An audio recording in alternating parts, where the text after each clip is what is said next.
Hey, you guys, Scott Horton here to remind you that it's fund drive time at the Institute right now. We only do this twice a year, but it's got to be done. And I'm proud to do it, too. We've got an incredible crew of the best writers, authors, and podcasters in the libertarian movement. From Jim Bovard, Lori Calhoun, Tom Woods, and Ted Carpenter, to Keith Knight, Kyle Anzalone, Hunter Durensis, Connor Freeman, and all the rest of the guys. It's the best team around. We've published 3 books this year. Keith Knight's Voluntarist Handbook, Lori Calhoun's Questioning the COVID Company Line, and Joseph Solis Mullins' The Fake China Threat. And here any day now, we will be publishing Thomas E. Wood's Diary of a Psychosis, Jim Bovard's Last Rites, and Keith Knight's latest, Domestic Imperialism. That makes 13 books so far, with more coming in the new year, including my new one, Provoked, How Washington Started the New Cold War with Russia and the Catastrophe in Ukraine, which I know is already overlong and overdue, but I'm working on it, I promise. And which brings me to the point. We don't have a big glass office building in downtown Washington. The money we raise goes straight to payroll and book production costs, and that's about it. The Libertarian Institute is the best bang for your buck in the movement. If you believe in what we're doing, please go to libertarianinstitute.org/donate for details on how you can help keep us going into the new year and the great kickbacks we offer as well. And we thank you for your support.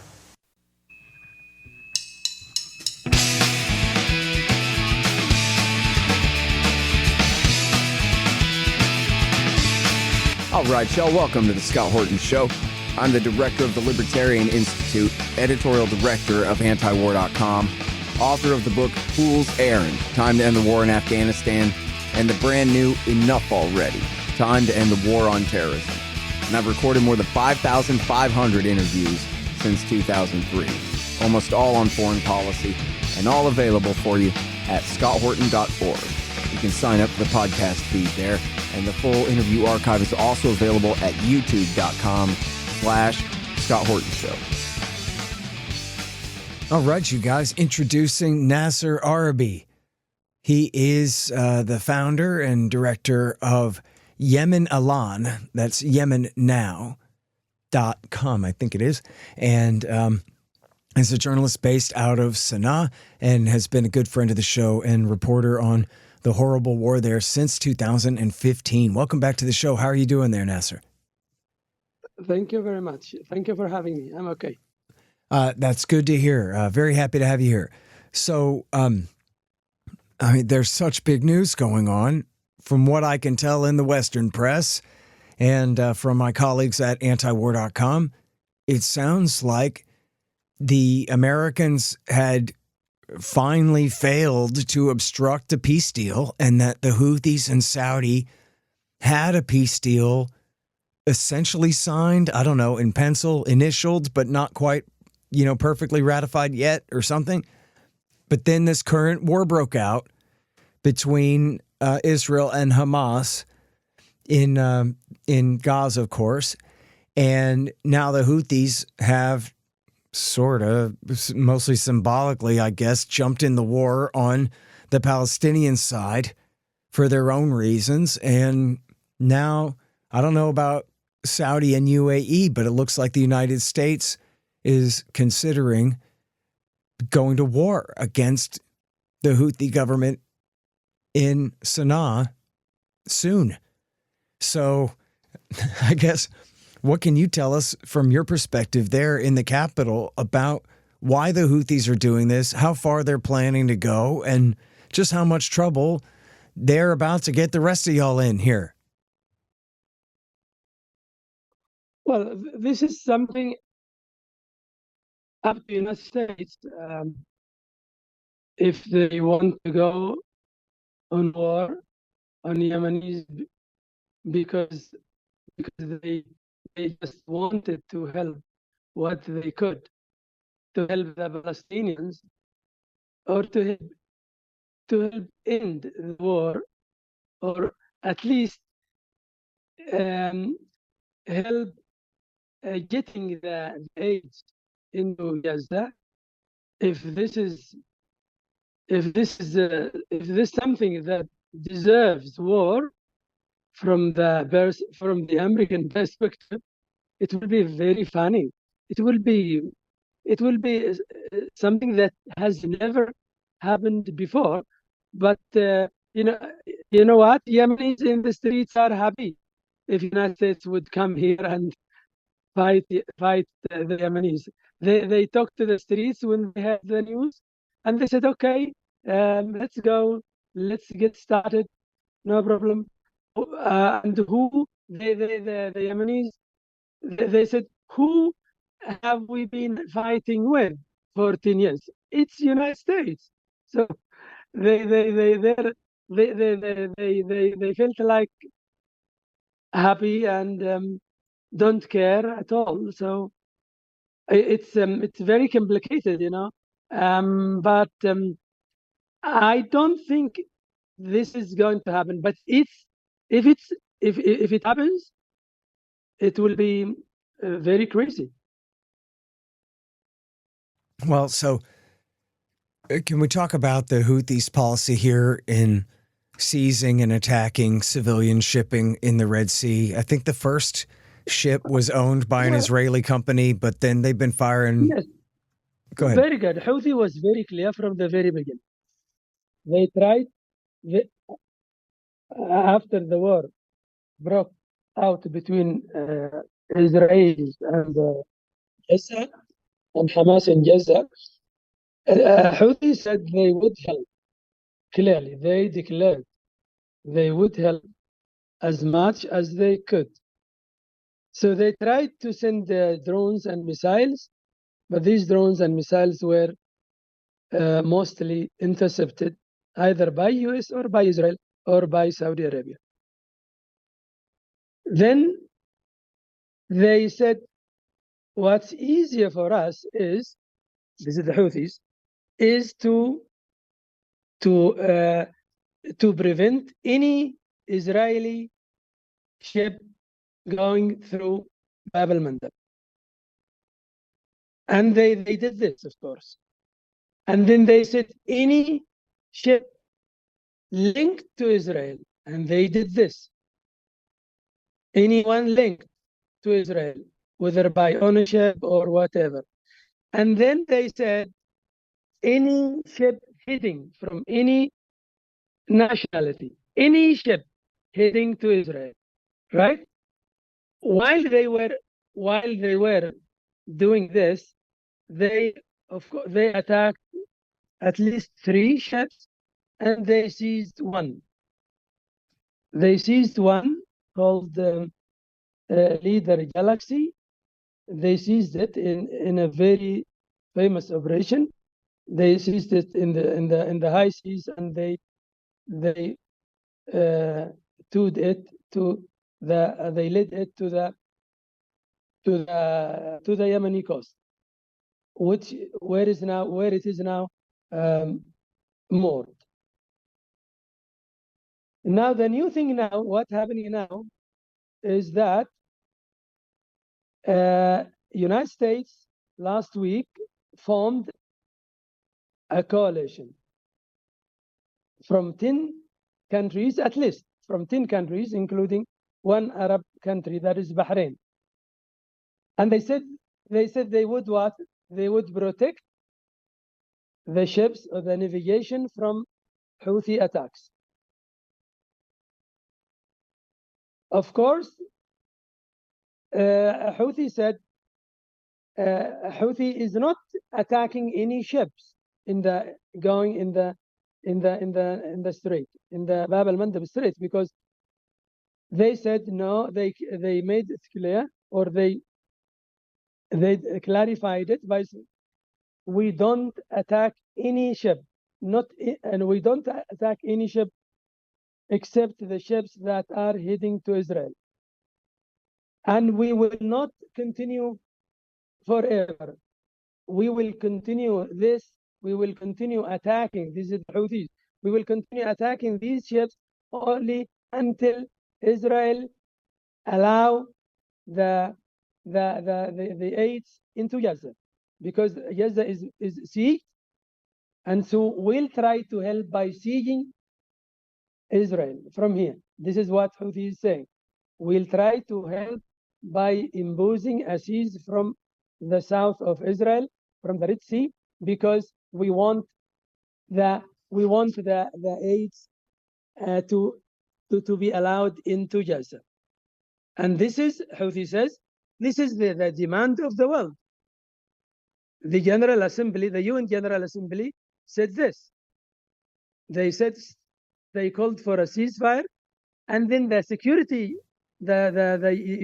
UN Security Council also voted unanimously for a resolution that calls for a ceasefire, and then United States came and vetoed this resolution.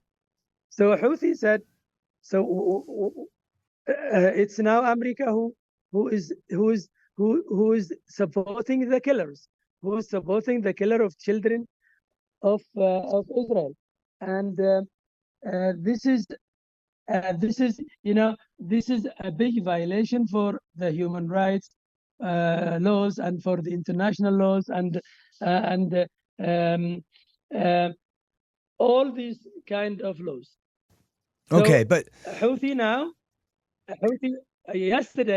yesterday when the leader of Houthi, the top leader, said we will target even the U.S. warships if United States attacked us. If United States attacked Yemen, we would attack. We would attack their ships in the Red Sea, and if they come to Yemen, Yemen will be even more difficult than Vietnam and Afghanistan, and this is what Houthis said. And we are here now, and we have to wait and see what happens. all right. Well, a couple of things there. First of all, according to Bloomberg News, the UAE is urging the Biden government to keep the Houthis, or was it relist them? To redesignate them, because Biden had taken them off of the terrorist list, which of course includes all kinds of sanctions and things. And UAE wants Biden to put them back on the terrorist list, which would ruin the deal. But according to Bloomberg News, Saudi Arabia doesn't want that. Saudi Arabia, as we have discussed before, learned the hard way that they can't beat the Houthis in this war, and that more and more their oil refining capability is in danger of Houthi drone and missile tech. And so they had been suing for peace. And according to this Guardian article, Nasser, they had, and this is more than we knew, I guess, this much was secret, that they had really made a lot of progress and were even disregarding the Americans in making real progress, and were essentially on the verge of signing a real armistice to end the war between Saudi and the Houthis. And after everything that this country has been through for the last, since 2015 especially, but even before that, of course, but since 2015 especially, the idea that they're going to throw all that away and risk going back to full-scale war with at least the UAE backed by the United States and or the United States. I mean, it's not going to be Vietnam or Afghanistan. They're not going to put the Marines in the 3rd Infantry Division so that the Houthis can shoot them up. They're just going to bomb the hell out of you from the air, the way that they've been helping Saudi and UAE do since 2015. And man, it can't possibly be worth that. It's not the will of the world that the Houthis start shooting rockets to intervene in this conflict, as much as it is. You're absolutely correct that the entire General Assembly and UN Security Council are essentially unanimous about the humanitarian aid and as well as the ceasefire. And it's the U.S. vetoing it. But I mean, look at all what's at stake here. All this stuff. About, come and fight then. You're who we've been fighting this whole time. But we're who the war has finally been ending with after all this time. And so, all the macho tough guy talk is just, and thinking behind that, to me is just at this point completely crazy and and so dangerous for the future of civilian life in Yemen at the hands of the empire that the Houthi government is provoking now. You know, it's like George W. Bush saying, bring them on. And then he got all his guys shot up when he should have shut up. You know, what about that? Yes, but let me tell you something about Saudi Arabia. For Saudi Arabia, they said over and over again, time and time again, to United States during or over the last few weeks, I am okay with Houthi now. I don't want you to provoke them. I don't want you to. I don't want even to get upset from Houthis. I don't want you to escalate with Houthis. So I'm okay with them. If you are concerned with me, if you are concerned about what is happening between me and Houthi, it's okay. We are almost to sign the deal. We have been for 1 year now negotiating with Houthis. I don't want to spoil all that in minutes. So, but it's not now. It's not. There is a big pressure from United States that tells Houthi, that tells Saudi to go back to war with Houthis. But I think it doesn't work, and it will not work because Saudis are very convinced that it doesn't work to go in war with Houthis, and it's very dangerous to them. It is very dangerous to the plans of Mohammed bin Salman, the 2030 plan and the economic plan, and so. But it's not only Saudi Arabia. United Arab Emirates also want something. They want something, as they say. They talk about designating them again as terrorists. Also go to war with them, but they don't want to go now. They don't want to go. Neither Saudi Arabia nor United Arab Emirates. They don't want to go. They don't want to declare they are in war with Houthis. But they are as I told you always, they are in complete or in a lot of disagreement with each other, Saudi Arabia and United Arab Emirates. They have different things. They have different strategies, different tactics, and they are different in everything in the war in Yemen. So this is why they could not come to an agreement that would be unified with the United States in terms of fighting or not fighting Houthis. So Houthi now has that support from Yemen and from the region and from everywhere, because Houthi is not that big power, or no, but Houthi wants only to help. Houthi wants to translate the demands of the world that says, please stop the war in Gaza, stop killing people in Gaza, stop doing all these atrocities and war crimes in Gaza. So this is what Houthi wants, and also allow the humanitarian aid into Gaza. Yeah. Don't break this siege into Gaza. So this is, but I don't think until now that United States will be that foolish and wage a war with Houthis to protect the killers in Israel, the children killers in Israel, and I think this will be a big shame on the United States. It has ever done.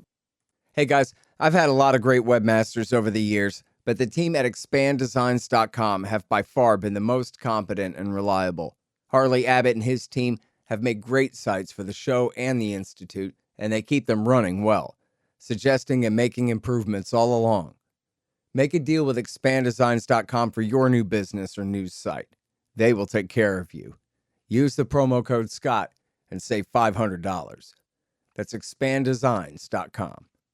Man, I wish I was in school so I could drop out and sign up for Tom Woods' Liberty Classroom instead. Tom has done such a great job on putting together a classical curriculum for everyone from junior high schoolers on up through the postgraduate level. And it's all very reasonably priced. Just make sure you click through from the link in the right margin at scotthorton.org. Tom Woods' Liberty Classroom. Real history, real economics, real education. Hey, y'all, I got a new coffee sponsor. Mundo's Artisan Coffee at mundosartisancoffee.com. When I wake up in the morning, I feel like my brain is all dried out.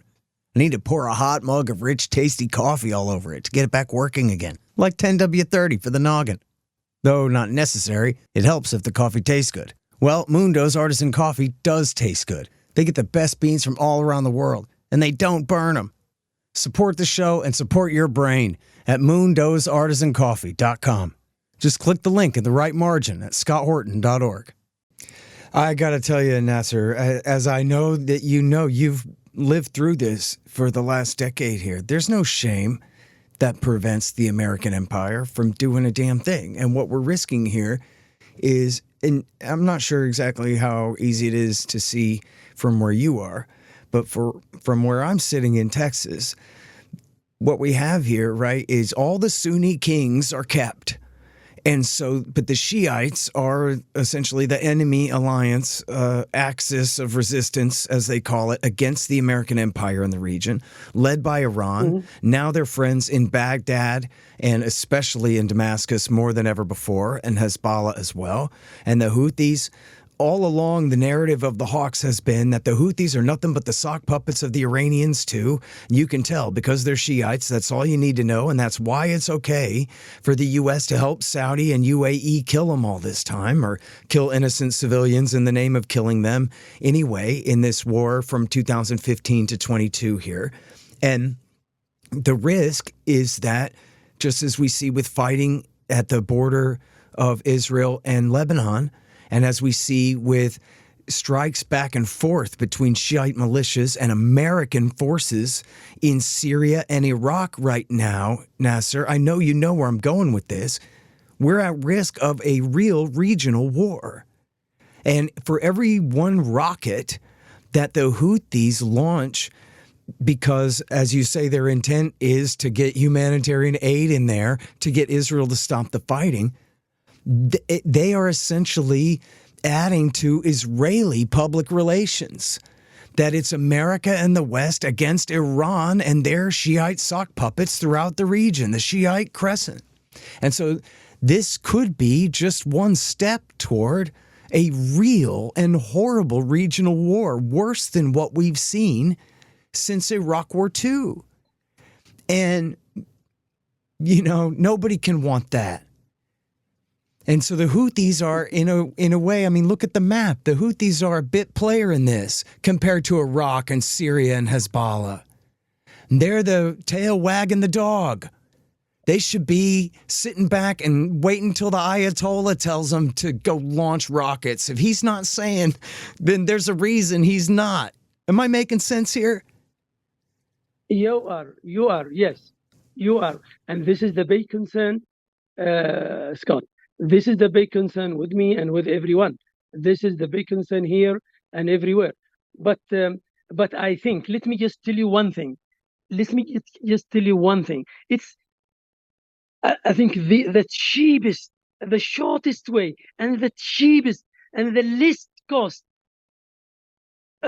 way of avoiding all this is not to strike Houthis now, not to strike Yemen, but not to wage a new war, to end a war, to end the Israeli war, to end it. Agree. I absolutely agree with you, of course. Yes. Yes, this is the shortest way. The shortest way, the shortest and the easiest. Why we go to other wars? Why and we can just stop this war and that's it. Yeah, no, I completely agree with you.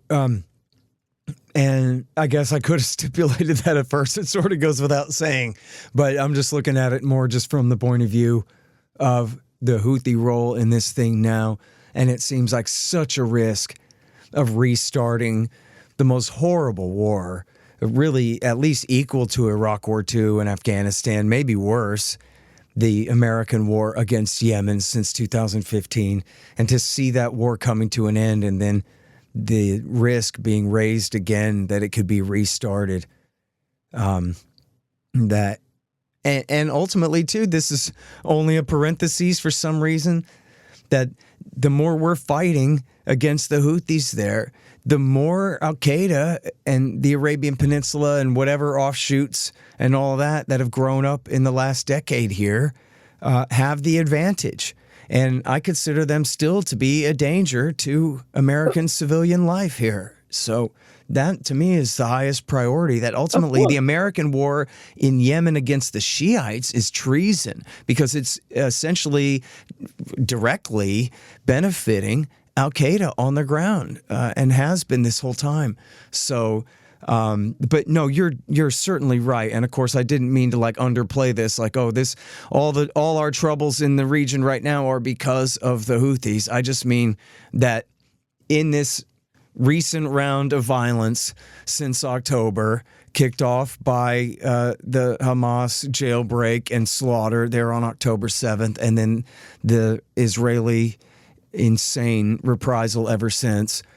The question is, you know, whether we're talking about Syria, Iraq, or Yemen, or Lebanon, or Iran, what's the reaction of the locals? What are they going to do? How bad might this get? And so that's the only way I'm looking at it, is, you know, with an eye toward it being minimized in all cases as much as possible, you know? A lot of people will benefit, not only, you know, a lot of people. I mean, Russia is also watching, and China is watching, and they have their own interest and they have their own calculations, and they, you know, it's not, they are watching everything. I mean, it's not easy to go to a war in such an important thing, in such an important way of, you know, I mean, a waterway like Bab al-Mandab, where millions and millions of oil barrels pass every day. Yes, it will be a big problem. Yeah. Well, and now I'm sorry, because I only got 3 more minutes here, real quick, 2.5. Can you talk to me a little bit about the situation on the ground, the development of politics in Sana'a since the ceasefire, the relationship, for example, between the Houthi government and the Southern Socialist Secessionists of the Transitional Council, Al-Islah, and other important factions? The most important thing that I can tell you is Houthi is getting and gaining a lot of popularity because of these things nowadays. The fighters, the Houthi fighters were, you know, were raised from the very beginning as, you know, as our enemy is Israel and America. Our enemy is Israel and America. Now they say it's close now. Our dream is close to be realized or to come true. So they want to. I mean, they don't care. Those people want to continue in this in never-ending wars. So the problem is that we are surprised. We are surprised why the Biden administration is giving all these chances. Why they are doing all this? Why they are protecting Israel to this extent, to the extent of risking their security and their interest? This is the thing that is not understood to me and to a lot of people. But for the politics, as you asked me, politics here, it's only now Houthi. And for the dialogue between Saudi Arabia and Houthi, there is a lot, as far as I know, there is a lot of progress, and the deal would have been declared this month or these weeks if the war was not there. But now it is not. They are still continuing, and the Saudi side is still insisting on continuing dialogue with Houthi because they don't want to come back to war with Houthis at all. Mm-hmm. But United I'm sorry, Nasser. Like Saudi Arabia. Yeah. I'm so sorry to interrupt you, man, but I just absolutely have to go. I'm out of time wall here. But I hope we can talk again very soon. Okay, thank you very much. I really appreciate your time as always, sir. Okay, y'all, that is Nasser. Thank you very much. Thank you. Okay, thank you. Y'all, that is Nasser Arrabyee. He's at yemen-now.com. The Scott Horton Show, Anti-War Radio, can be heard on KPFK 90.7 FM in LA, APSradio.com, antiwar.com, scotthorton.org, and libertarianinstitute.org.